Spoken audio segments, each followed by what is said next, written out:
Gente, lance aqui é o seguinte, eu vou começar a detalhar como a gente faz o diagrama de corpo livre em CDHs. Na verdade, essa parte da aula vai ser para te dar o fundamento da análise de forças em CDHs, te preparando o terreno para que a gente crie toda a conceituação necessária para fazer o diagrama de corpo livre, que vai ser um negócio muito importante para a gente resolver os exercícios e fazer os projetos também. E eu vou usar algumas aulas não só para te explicar essa troca de forças, mas principalmente para te ilustrar esse fenômeno. Se você se lembrar bem, em CDR, eu até acho que fui te explicando bem devagarzinho e criei um estofo técnico para respaldar o seu entendimento da troca de forças em engrenagens cilíndricas de dentes retos. E como a troca de forças nessas engrenagens era no plano, eu nem precisei ir tão devagar assim porque foi até tranquilo de entender. Só que agora as ECDHs têm essa questão do ângulo de hélice que traz uma nova projeção de forças na direção axial. E outra coisa também que é bastante importante, a gente tem essa questão do ângulo ser à esquerda ou ser à direita. Então, por causa desses detalhes, eu vou querer te explicar tudo bem devagar e de maneira bem profunda. O objetivo aqui é literalmente dissecar a fenomenologia mesmo dessas engrenagens. Porque eu quero que vocês se sintam bastante confiantes para que vocês possam analisar todos os casos de engrenamentos possíveis. Então, nós vamos pegar essa situação aqui e eu vou pedir para você supor que aqui em cima eu tenho uma engrenagem cilíndrica de dentes helicoidais que tem esse ângulo de hélice aqui, ó. Você vai concordar comigo que esse ângulo de hélice é uma inclinação à esquerda. Deu para entender? Então, essa engrenagem aqui de cima vai ser, obviamente, a coroa, porque ela tem um diâmetro maior do que essa engrenagem aqui de baixo, que é o pinhão. Para simplificar, eu vou imaginar que esse aqui seja o ponto de contato entre as duas engrenagens, e eu vou colocar esse ponto de contato aqui embaixo. E eu sei que ficou super mal desenhado, você vai falar, mas professor, peraí, você usa um desenho 3D todo bonito, renderizado, e daí você vem e faz um desenho tosco desse da coroa? Isso, é de propósito, fica tranquilo, confia em mim. Então essa coroa aqui em cima tem um ângulo beta à esquerda, e se você prestar atenção e quiser usar a regra da bolinha para poder definir qual é a inclinação do ângulo desse pinhão que está aqui embaixo, basta que você jogue uma bolinha aqui no meio dos dentes, ela vai cair para a direita devido à inclinação do ângulo. Então eu fiz essa constatação e deixei aí registrado que o ângulo de hélice do pinhão é para a direita. Daí eu vou supor com vocês que nesse exercício que eu estou criando aqui agora, a coroa seja motora e tem o sentido de rotação anti-horário. Você se lembra que a gente sempre numera a coroa como sendo o número 2, o pinhão como sendo o número 1, e esses são os dados iniciais do exercício. Eu quero que você entenda claramente que você não consegue constatar esses detalhes de qual é o sentido de rotação, qual é o elemento movido, qual é o elemento motor. Isso tem que ser explicitamente fornecido para vocês no enunciado dos exercícios. Ô, Doma, aconteceu um acidente aqui sem querer, eu apaguei tudo que eu havia desenhado aqui na tela, tive que desenhar tudo de novo. Vocês imaginam a dificuldade que é fazer tudo isso no mouse, foi mal aí. Pode ficar tranquilo que já vai ficar tudo mais bonitinho daqui a pouco, tá? Então tá aí, tudo escrito, na verdade mal escrito, mas tá tudo aí de novo. Então você vai concordar comigo que uma vez que você foi informado que a coroa é motora e tem sentido de rotação anti-horário, imaginando que esses aqui sejam os pontos de contato respectivos entre pinhão e coroa, você vai concordar comigo que o eixo e, obviamente, o pinhão vão girar no sentido horário. Verdade ou não?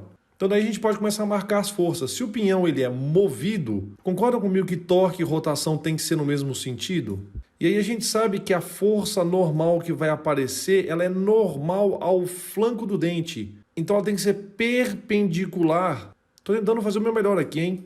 Ao flanco do dente. Então você tem que concordar comigo que essa força ou é para cima e para a direita ou é para baixo e para a esquerda. Nessa vista que a gente está analisando.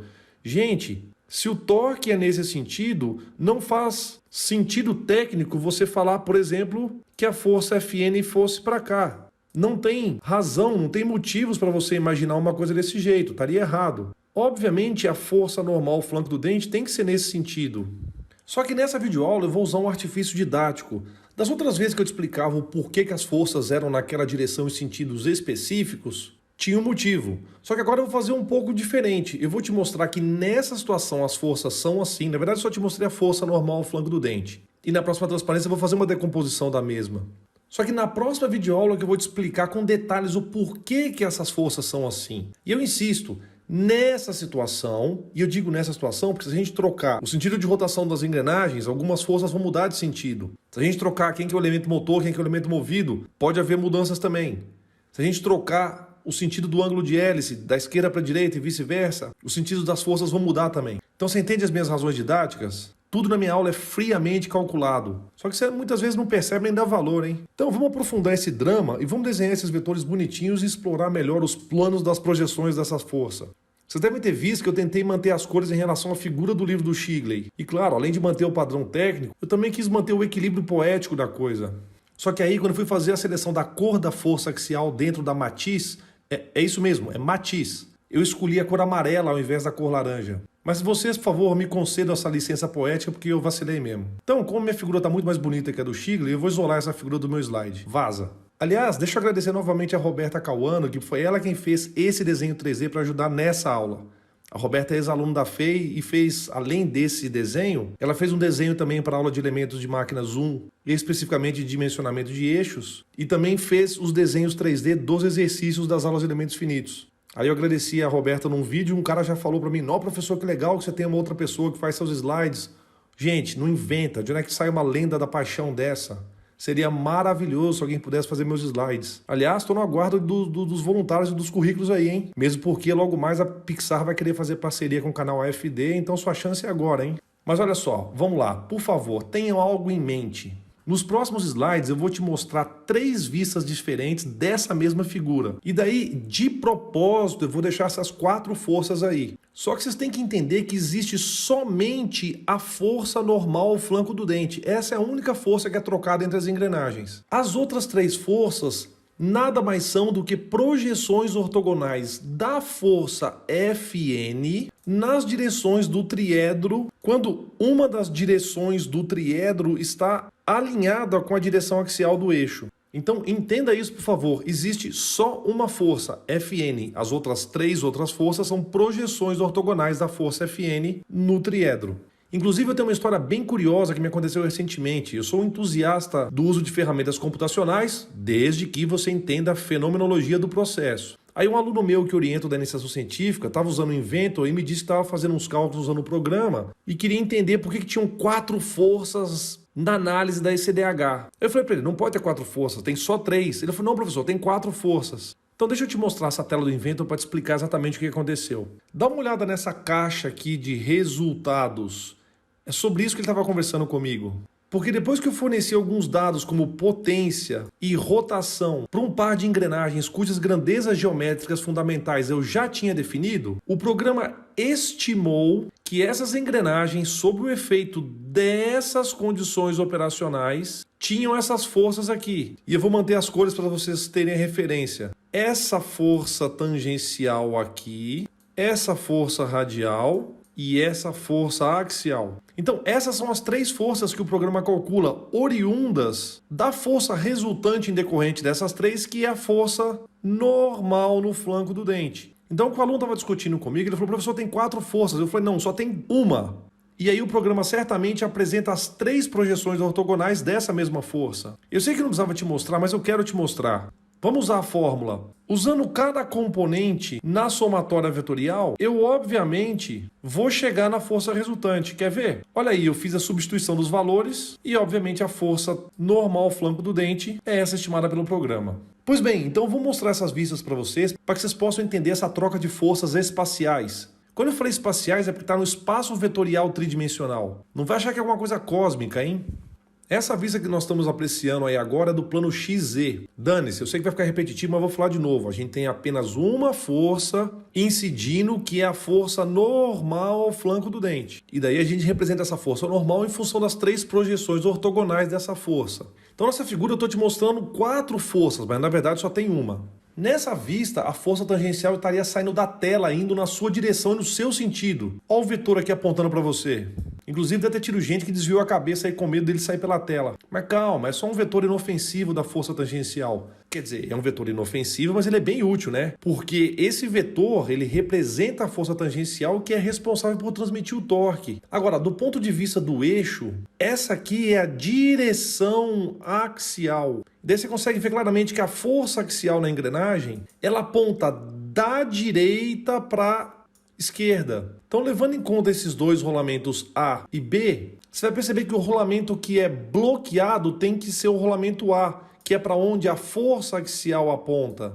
O rolamento bloqueado é o nome técnico que a gente usa para identificar qual o rolamento que vai suportar a força axial. Então, quando vocês forem selecionar esse rolamento da esquerda, você tem que ter certeza que ele seja capaz de desempenhar essa função de absorção da força axial. E claro, também quando você for fazer o projeto, você precisa entender o funcionamento do seu sistema, porque pode ser que devido à inversão no sentido de rotação ou de qual engrenagem é a motora, que a força axial mude de sentido. E se for esse o caso, se a força axial uma hora apontar para o rolamento A e depois uma outra hora ele vai apontar para o rolamento B, aí você tem que fazer a seleção para que ambos os rolamentos tenham essa capacidade de suportar a força axial. Legal demais. Já nessa vista eu estou te mostrando o plano XY, sendo que a direção Y está apontada para baixo. Mesma coisa, hein? Só tem a força Fn, que é a única força que tem devido ao contato entre os dentes. E ela é perpendicular ao plano normal dos dentes. Só que do ponto de vista tanto de engrenagens quanto de eixos, a gente acaba usando as projeções dessa força Fn nas direções do triedro, desde que uma das direções do triedro esteja alinhada com a direção axial do eixo.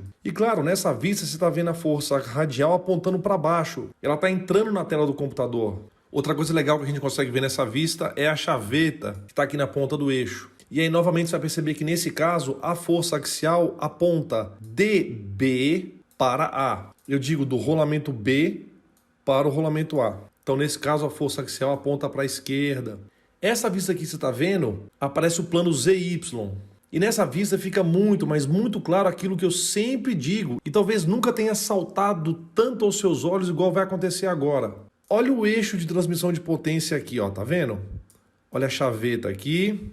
A gente tem a engrenagem cilíndrica de dentes helicoidais mostrada aqui. Lá no fundo a gente tem o rolamento, a gente consegue perceber os elementos rolantes aqui, não é verdade? Agora, do ponto de vista do eixo de transmissão de potência, eu vou traçar algumas direções que passam pelo seu raio e por isso todas essas direções que eu estou te mostrando aqui são direções radiais ao eixo de transmissão de potência. E vocês vão concordar comigo que se a gente só tivesse uma ECDR montada nesse eixo, não haveria força axial. Teríamos uma força normal, cujas projeções ortogonais seriam somente FT e FR. Então vocês vão concordar comigo que se eu só tivesse a FT e a FR juntas, a resultante dessas duas forças, chamada de Fn, teria uma direção radial ao eixo de transmissão de potência. Então, nesse caso de só termos uma ECDR, os rolamentos e também o eixo, na região onde a engrenagem está fixada, sofreriam somente forças radiais. Então, na hora de fazer uma seleção de rolamentos, quando eu só tenho ECDRs penduradas nos eixos, eu teria que selecionar rolamentos radiais. Só que, turma, no caso a gente tem a ECDH, então aparecem forças axiais também. Então, do ponto de vista do rolamento, sobra mais essa para ele. Ele também tem que absorver, além dessa força radial, uma força axial também. Então, quando a gente tiver ECDHs, os rolamentos dos eixos sofrerão forças predominantemente radiais, mas também suportarão uma parcela significativa de força axial. Então, eu estou te mostrando aqui, turma, um pedaço do diagrama de corpo livre da engrenagem cilíndrica de dentes helicoidais. E eu digo um pedaço porque eu só estou te mostrando as forças trocadas entre essa engrenagem que está solidária no eixo e a outra engrenagem, que era uma coroa que eu desenhei muito simplificadamente no início dessa videoaula. E eu falei um pedaço também porque na maior parte do curso de elementos de máquinas, seja elemento de máquinas 1, elemento de máquinas 2, eu só desenho um pedaço do diagrama de corpo livre. Porque se esse diagrama tivesse completo, do jeito que você está vendo aí, o eixo sairia voando na direção e no sentido da Fn. E a gente sabe que essa engrenagem não está voando, a gente sabe que ela está em equilíbrio estático. Então alguém contrabalanceia essa engrenagem aí. E quem é que faz isso? Uai, tem que ser o outro elemento que está interagindo com a engrenagem. No caso seria o eixo. Então o eixo aplica uma força Fn na mesma direção que a Fn vermelha, só que com sentido contrário. Entendeu por que eu falei que só fiz uma parte do DCL? Então, nesse slide aqui, a gente consegue visualizar essas três vistas e a perspectiva da troca de forças. Legal? Então, na próxima videoaula, eu vou fazer esse diagrama com um pouco mais de calma e te apresentar todas as possibilidades, dependendo quem é movido, quem é motora, ângulo de hélice para a esquerda, ângulo de hélice para a direita, coroa movida, coroa motora, tá bom? Então, vejo você daqui a pouquinho.